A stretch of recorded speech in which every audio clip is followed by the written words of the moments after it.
Olá. Os fins justificam os meios. Esta famosa citação sugere que muitas das vezes as ações que nós tomamos para alcançar algum objetivo podem ser justificadas pelo resultado final, mesmo que os métodos que nós usamos não sejam éticos. Esta célebre frase foi dita por ninguém mais, ninguém menos do que Nicolau Maquiavel. Nascido no ano de 1469 na Itália e faleceu no ano de 1527. Nicolau Maquiavel, quando adulto, trabalhou em diversos cargos políticos, foi estadista, viajou o mundo e adquiriu uma vasta experiência. E por isso ele escreveu uma das obras que seria considerada nos dias atuais uma das maiores obras sobre política. Todos os estadistas, estudiosos, enfim, líderes, admiram essa célebre obra escrita por Maquiavel. Estou falando do livro O Príncipe. Este livro você encontra por um precinho bem bacana. Espero que breve a gente possa tê-lo aqui no canal. Aqui. A gente vai estar também trabalhando com alguns materiais. E breve você vai poder estar adquirindo com a gente aí por um precinho bem bacana. Então, meus queridos, ele escreveu no livro no ano de 1513. Este livro, que na verdade na época ele escreveu apenas um tratado ali para um príncipe que acabara de tomar posse de um reino. E ele queria dar para aquele príncipe bons conselhos para que aquele príncipe conseguisse se manter no poder. Então ele fala ali de coisas, maneira de proceder do príncipe, como ele deve se comportar em relação ao Estado, em relação aos súditos, aos generais, à igreja e também ao clero.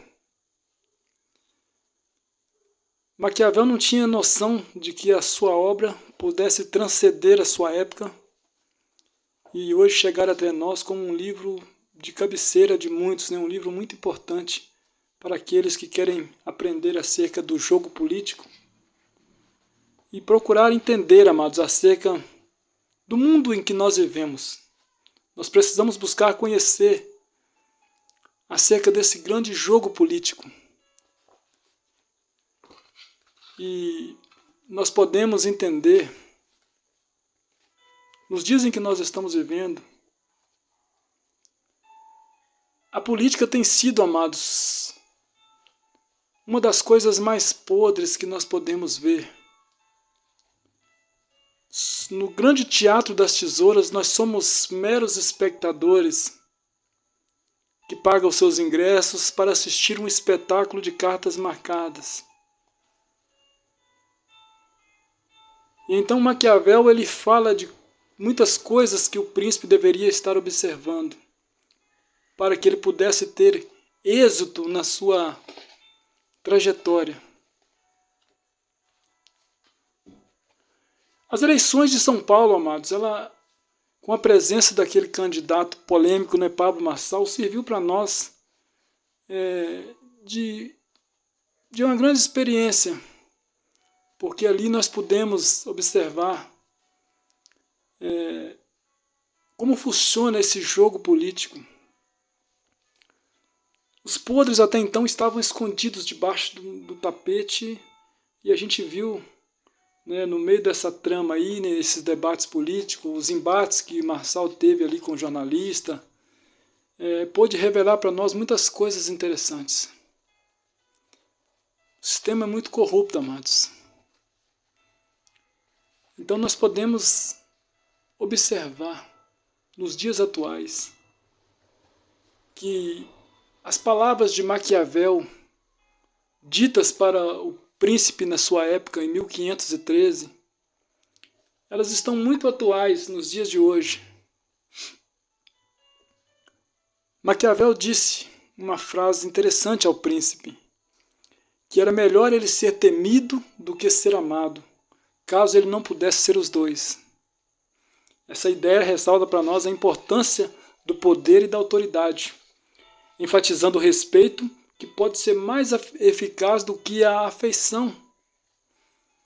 Ainda que as pessoas não amassem aquele príncipe, mas se eles tivessem por ele temor, se eles tivessem por ele respeito, para Maquiavel isso era mais importante do que ele ser amado. Caso ele não pudesse ser amado e temido, temido seria mais importante para ele, para que ele obtesse êxito na sua trajetória. Porque uma pessoa que temesse o rei, ele não ousaria conspirar contra o rei. Mas se ele simplesmente tivesse afeição pelo rei, seria muito mais fácil. E nos dias de hoje nós estamos vendo isso, amados. A nossa política tem sido esse tipo de conspiração, nós estamos vendo todos os dias. A mesma face que te beija hoje, né? Ela amanhã está entregando você para ser sentenciado. É um tal de um político romper-se com o outro, é um tal de um político trair o outro. Então nós estamos vendo, meus queridos, uma coisa lastimável. Então nós podemos entender também, nós podemos ver aí nessa política nacional aí, né, nas eleições de São Paulo, uma coisa que as pessoas não prestavam muita atenção. Marçal revelou para nós ali acerca do consórcio comunista, formado pela maioria dos políticos, jornalistas, também alguns pastores que integram ali a cabeça desse grupo, né? Então é interessante, amados. Marçal chamava eles de consórcio comunista.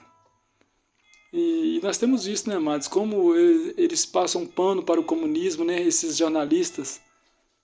Então, uma vez quando Marçal disse que iria banir das bibliotecas, das escolas, os livros que faziam, né, que ensinavam para as nossas crianças, né, a ideologia comunista, aí eles ficaram malucos. Ficaram malucos porque esses caras, amados, eles não têm nenhum interesse que você entenda acerca desse grande teatro das tesouras, né, que tem manipulado as mentes das pessoas. Quanto menos você souber a respeito dessa grande farsa que é a política nacional, melhor para eles. Eu não consigo imaginar o apóstolo Paulo, Pedro, Tiago e João assentado ali nas arenas ao lado de Marco Aurélio ou de Vespasiano, assistindo ali ladrões e cristãos serem jogados aos leões, às feras. Eu não consigo, amados, imaginar um cenário desse. Mas no cenário político você vê tudo isso. Os mesmos personagens, você vê ali, né, lançando uns aos outros as feras. E para eles isso é uma coisa muito normal. Para eles isso é uma coisa normal. Maquiavel disse também para o príncipe no seu tempo que a sabedoria ela é filha da experiência. O fato dele ter viajado muito, né, um homem que tinha um vasto conhecimento, significa que o conhecimento adquirido através da experiência vivida ele é fundamental para a tomada de decisões. Sabedoria é filha da experiência. À medida que você vai vendo e vivenciando, você vai ficando mais experiente, você vai ficando mais sábio. Então, amados, a política brasileira ela se tornou cada dia mais suja. Cada dia mais suja. Existe um complô, né? Antes, a gente observa que no Brasil tinha apenas 2 partidos. Era a Arena e parece que era o PMDB. Eu me lembro que quando eu era garoto eu lembro desses 2 partidos. Hoje, amados, você encontra no Brasil deve ter uns 200 ou mais partidos políticos. Todo mundo que tem uma ideologia de alguma coisa, ele quer criar um partido político ali, pegar uns recursos ali uma somatória de dinheiro para crescer o seu partido, a sua ideologia. E interessante, né, que o cantor brasileiro Cazuza, ele fez uma música que dizia que o seu partido era um coração partido e que ideologia ele queria uma para viver. Então esses caras nos dias de hoje, cada um está defendendo as suas ideologias, suas pautas, criando seus partidos. Mas como eu disse agora há pouco, amados, eu não consigo imaginar os apóstolos assentados nas arenas, assentados ali no Senado romano, discutindo a pauta da bancada evangélica. Não, eu não consigo imaginar ali, né, os discípulos de Jesus ali defendendo as suas pautas, porque aos cristãos, amados, só restava um lugar que eles eram jogados, era nas arenas, juntamente dos leões. Eles eram colocados como espetáculos para os súditos, porque os romanos eram parecidos com esse consórcio que nós conhecemos hoje como consórcio comunista do Brasil. Eles gostavam de alimentar os seus súditos ali com pão e circo. Para que o povo não se revoltasse com o clero, eles davam ao povo pão para comer, né, distribuía ali pão para as pessoas e espetáculo nos coliseus ali, nas arenas, onde as pessoas ali tinham prazer de ver as pessoas sendo devoradas pelas feras, as pessoas serem mortas, serem decapitadas, serem ali queimadas vivas. Era um tipo de divertimento. Enquanto as pessoas viam aqueles tipos de atrocidades, comendo o pão ali do imperador, as pessoas ficavam ali, esqueciam, né, das suas revoltas, das suas misérias. Um dia desse eu vi o presidente Luiz Inácio Lula da Silva, disse numa entrevista, e eu assisti essa entrevista, onde ele disse que aqui no Brasil as pessoas que ganham acima de 3 salários mínimos não votam no PT, porque eles ficam mais inteligentes. Então o objetivo desse partido político, amados, é simplesmente manter você cada dia mais pobre. Ele vai dar para você ali um Bolsa Família, um Vale Gás, um outro benefício qualquer, para você continuar sempre miserável e sempre votando nesse tipo de pessoa. Eles não têm interesse que você melhore a sua condição de vida. Hoje eu estava vendo outro dia um jornalista fazendo uma crítica a uma pessoa que estava trabalhando como motorista, como Uber, e dizendo que ele era um microempreendedor e tal, e o jornalista rindo dele, dizendo que isso para ele não era empreendedor. Amados, a partir do momento que o cidadão não está ali batendo cartão ali para uma empresa, quando ele não está ali sendo submetido a essas migalhas que o governo distribui, eu acho que isso é muito bem-vindo. O que você puder fazer para melhorar a sua condição, né, a melhorar ali a sua renda familiar, é bem-vinda sim, amados. E através dele trabalhar como Uber, ele pode adquirir alguma coisa e sair dessa condição e melhorar mais de vida. Mas como o Marçal disse, né, o consórcio comunista do Brasil quer manter todo mundo debaixo das suas asas. E debaixo das suas asas você estará escravizado para sempre. Diferente do Salmo 91, né, que diz que debaixo das asas do Onipotente você estará seguro. Mas debaixo das asas desse consórcio você estará sempre escravizado, porque eles não têm o menor interesse em que você saia das condições de miséria que o país está. Ele quer que todo mundo seja escravo deles. Então, amados, Maquiavel disse também para o príncipe que o príncipe ele deve aprender a não ser bom e usar este conhecimento ou não, segundo a sua necessidade. Então, quer dizer, não adianta o príncipe querer ser um cara bonzinho, e não, ele tem que aprender a não ser bom segundo a filosofia de Maquiavel. E ele teria que usar esse conhecimento ou não, se não precisasse. Então, amados, Maquiavel ele era um cara que conhecia do Estado. Ele sabia qual que era a função do Estado. O Estado e a Igreja, amados, nunca andaram lado a lado. Nunca foi uma boa junção, Estado e Igreja. Quando a Igreja primitiva se juntou ao Estado, boa coisa não saiu. Os verdadeiros cristãos foram perseguidos, mortos, queimados, tiveram que fazer cultos nas catacumbas de Roma. Então, meus queridos, a política, a igreja evangélica nos dias de hoje também já não é mais tão evangélica assim. Muitos pastores colocaram as igrejas à venda e vai levar quem pagar mais, amados, porque é assim que eles fazem. Nós vimos nessas campanhas eleitorais aí, o presidente do ministério, do maior ministério pentecostal do Brasil, recebendo ali nos púlpitos das suas igrejas, políticos ali, fazendo alianças políticas, jogando com a mentalidade dos seus fiéis, né, achando que todo mundo é obrigado a votar no candidato que ele apoiar. Então são dessa forma, amados, eles fazem os seus conchavos e querem levar a igreja para votar nesse tipo de pessoas. O camarada, ele vai na sexta-feira lá no candomblé e faz ali um conchavo ali com o pai de santo, com o líder daquele estabelecimento. Nada contra quem frequenta o candomblé, eu não estou aqui para julgar a religião de ninguém, só estou dizendo que os mesmos políticos que vão ali fazer alianças ali no candomblé, no domingo eles estão lá dentro da igreja evangélica também fazendo alianças, né? E se o pastor deixar, eles comem, bebem a ceia ali, tá tudo certo. Porque esses caras não têm compromisso com ninguém, amados. Eles têm compromisso simplesmente com a ideologia deles.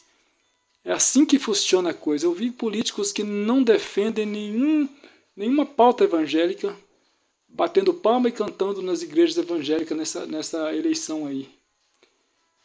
Mas tem nada de evangélico com eles, amados. Eles querem destruir a sua fé, eles querem destruir você que é um cristão, porque simplesmente eles não têm compromisso com a sua crença, com o seu Deus. Eles querem nos destruir.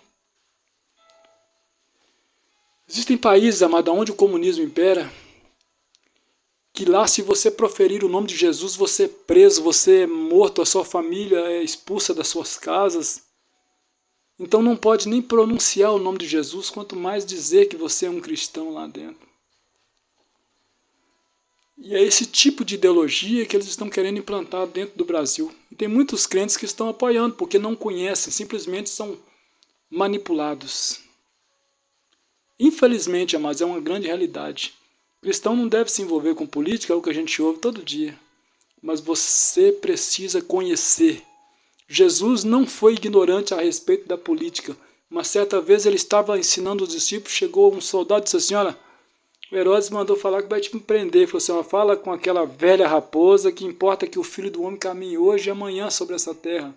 Jesus sabia com quem estava lidando. Ele disse, chamou Herodes de velha raposa, porque conhecia, amados, que a intenção do cidadão não era nada boa. Então é mais ou menos isso que nós estamos vivendo. Este é o cenário, os caras vendendo as igrejas. Um pastor amigo meu disse uma certa vez que estava numa convenção pastoral e ali ele viu um pastor oferecendo a sua igreja para um outro pastor de porteira fechada, como se os crentes fossem gados dele, né? É assim que você é tratado dentro dessas convenções, tanto de pleito eleitoral, como dentro de muitas igrejas. Você é tratado como um gado. Ah, o meu gado está aqui, eu vou vender para você esta igreja aqui de porteira fechada. Amados, você não tem conhecimento disso, porque muitas das vezes você é um crente ali da igreja, você não tem conhecimento do que acontece dentro dessas convenções. Os bastidores é que acontecem essas coisas. Não estou dizendo que são todas as igrejas dessa forma, mas uma grande maioria de igrejas se comporta dessa maneira. Só que esses caras se esquecem, amados, que a verdadeira igreja de Jesus, ela nunca estará à venda, porque ela foi comprada com o sangue de Jesus Cristo. Moeda cara, o sangue que fala mais alto do que o sangue de Abel. Então Jesus, ele comprou a igreja com seu próprio sangue, e a igreja de Jesus, a verdadeira igreja, não está à venda. Esses pastores estão vendendo a si mesmo, porque, amados, é inacreditável o que esses homens fazem. Então a igreja e o Estado nunca se deram bem, amados, nunca foi. O Estado e a igreja nunca foram melhores apaixonados. Por quê? Porque quando a igreja se aliou ao Estado, as coisas deram errado para o lado da igreja. E hoje nós temos no Brasil aí uma pauta da direita, a outra da esquerda, e temos um outro grupo chamado Centro, que fica ali fazendo mediações entre um lado e outro. E nessas pautas existe uma bancada chamada Bancada Evangélica, que é responsável por defender as nossas pautas, os nossos interesses ali dentro do Congresso Nacional. Mas isso não funciona bem, amados, porque o Estado não tem nenhum compromisso com a igreja. Eu estava conversando com um amigo meu, Zaqueu, um abraço para você, Zaqueu, e a gente estava falando um pouco sobre isso, sobre a maneira que o Estado se comporta em relação ao cidadão. Amados, estamos tendo aí alguns barulhos aí, são trovões, vocês vão nos desculpando aí, Eu não vou parar o vídeo, já estamos chegando ao final aqui, não vou parar, Está chovendo bastante aqui, graças a Deus, estamos tendo chuva, Deus é maravilhoso. Então está chovendo, Então os trovões vão aparecer no vídeo aí, vocês vão ouvir. E amém, mas eu e o Zaqueu falávamos sobre isso, amados, sobre o Estado não ter compromisso com pautas evangélicas. Como diz a minha conterrânea lá, a Miriam Leitão, lá de Caratinga, disse que o Estado é laico, então o Estado não está nem aí. Se você é um cristão que defende os bons costumes, o Estado não quer nem saber disso. Então nunca deu certo a junção de igreja e Estado. Então, amados, os cristãos, os pastores que aventuraram na política, muitos deles acabaram se dando muito mal, outros se tornaram mais filhos das trevas do que já eram, A gente vê um exemplo clássico aí de um grande pastor da nossa nação que está, meu Deus, orar por ele, irmão, para que Deus o abençoe, abra os olhos dele, que ele possa voltar ao princípio, porque a gente vê que se perdeu, Infelizmente se perdeu.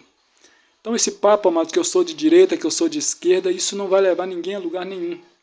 Você, como cristão, precisa se posicionar do lado de Cristo. Nós somos de Cristo. Porque nem a direita nem a esquerda vai resolver os problemas da nossa nação.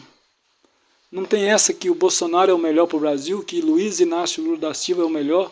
Esses homens, amados, são meros mortais, homens sujeitos e são cheios de falhas, como nós podemos presenciar aqui. Nós já vimos falha dos dois lados, e eles não vão conseguir resolver nem o problema deles. Nenhum está para ser preso, o outro saiu da cadeia recentemente, então a gente não sabe como é que vai ficar isso. Mas nós, como igreja do Senhor, precisamos ficar atentos, amados, a tudo isso. Você precisa conhecer, para que você não fique se apegado demais a um lado ou ao outro. Porque, meus queridos, um lado você sabe que é comunismo puro, quer destruir você. O outro lado é a direita, mas a gente sabe que não vai conseguir resolver o problema do nosso país. Mas o único que pode, amados, resolver os nossos problemas, a quem nós devemos nos apegar, chama-se Jesus Cristo, o Filho do Deus vivo. E esse sim é que vai implantar o seu reino na terra, e o seu reino não terá fim. A Bíblia diz que ele reinará de mar a mar. Então nós estamos vendo esse conchavo aí, e nós estamos como simplesmente espectadores. Mas seja você um cristão consciente. Não se venda, não deixe as pessoas fazerem a sua cabeça. Fique com Jesus, amados. Eu vou parar o vídeo por aqui porque está chovendo, está trovejando muito e não é legal. Então, que Deus abençoe a sua vida, continue orando por nós. E este é o Brasil que nós estamos vivendo. Que Deus tenha misericórdia do nosso país, que Deus possa abençoar você e a sua família, em nome de Jesus.